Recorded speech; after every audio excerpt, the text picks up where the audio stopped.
combos we played around with today. One was a combo where we pretty much stayed in place, and the other one was traveling side to side and back and forth into the diagonals. That first one, combo one, where we were basically just staying in place, started off with a move that we could be using to go somewhere, our Turkish step.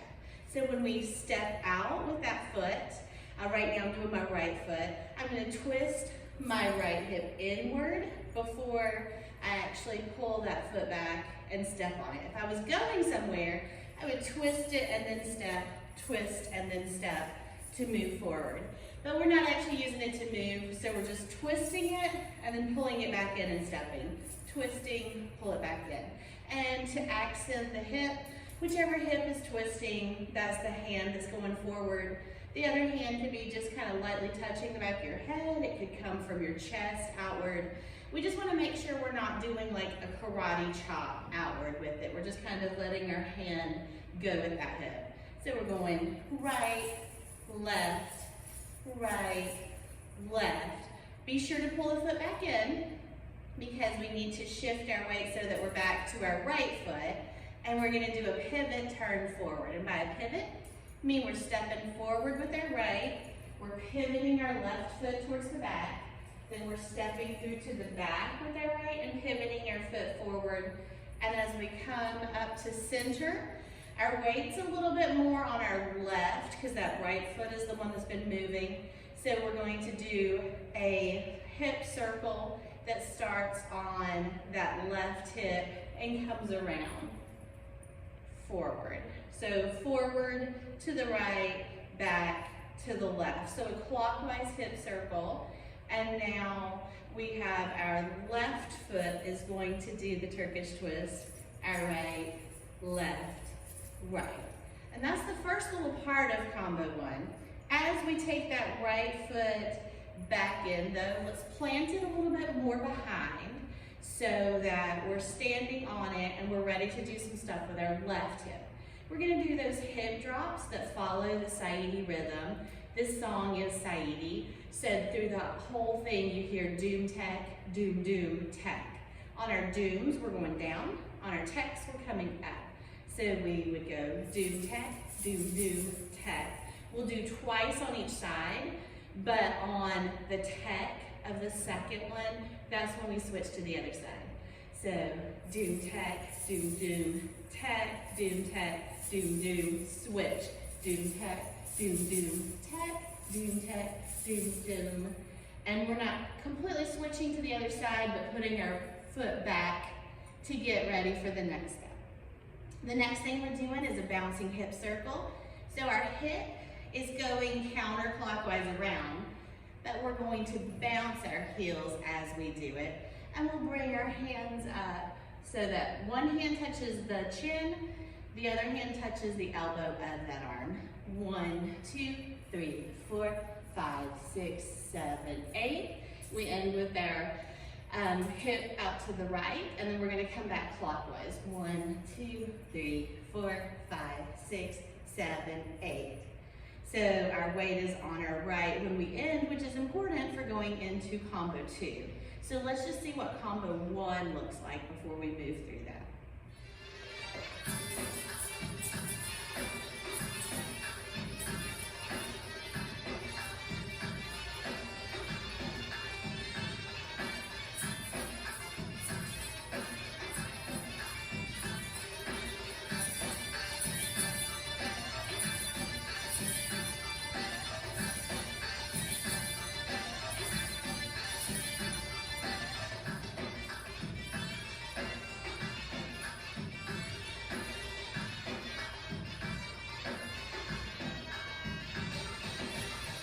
All right, ready to add combo 2 onto that. We just ended with our hip out to the right.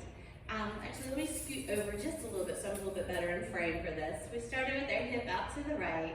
We're going to grapevine to our right by crossing over our left foot first. So we step across with the left, out with the right, behind, out, across, out.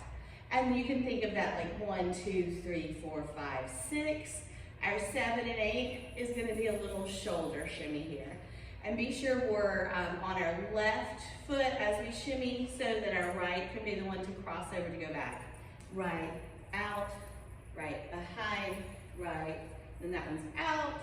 And now we shoulder shimmy on this side. So we did a grapevine to the right and to the left. Now we're going to move forward and back. So we did some across, right and left. Now we're going to go forward and back with hip bumps that are double. So when I bump my hip, I'm going to stay there on it to do it twice. And I'm going to do my hands in front, kind of mimicking like as if I had a cane, because the Saidi rhythm is so often used for a cane. I'm going to bump the left twice, the right twice, the left twice. Now backing up, I'm already on the angle that I need to be to go back on the right. So I'm just going to bump it and then move. Bump it left, bump it right, bump it left. All right, so we've gone side to side, we've gone back and forth. We're going to do just a little bit of side to side here, which is going to be hip circles that we're traveling with. When I go to my right, my circles go clockwise. And when I go to the left, my circles go counterclockwise.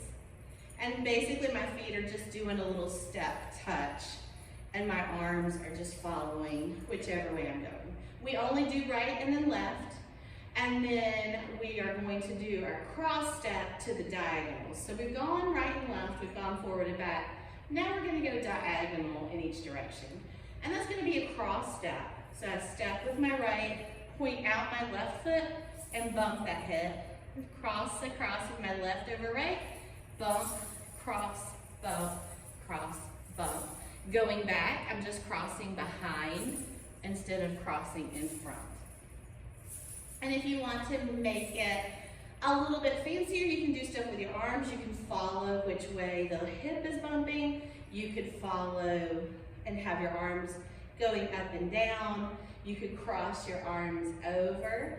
But definitely, if you're still just learning the cross step and getting that coordination, you can just leave the arms out of it. So I came from my right diagonal backwards. I'm going to step across to go out on the left diagonal as well. Same foot pattern, just going a different way with it. And this is where combo 2 ends. It's not where the song ends though. So if we were doing something else with it, if we were trying to choreograph the whole thing, we might just kind of come back to center and do something like a circle in place to get yourself centered to go ready for the next thing. Since this is all we're doing with this one, we can do just a little turn of some kind in a pose. So as soon as you get back, you can think about either crossing over and doing some little pose, or maybe one final little pivot around. You know, something that feels like a little ta-da moment for you. Okay, so let's see combo number 2 just by itself, and then we'll put the 2 of those together.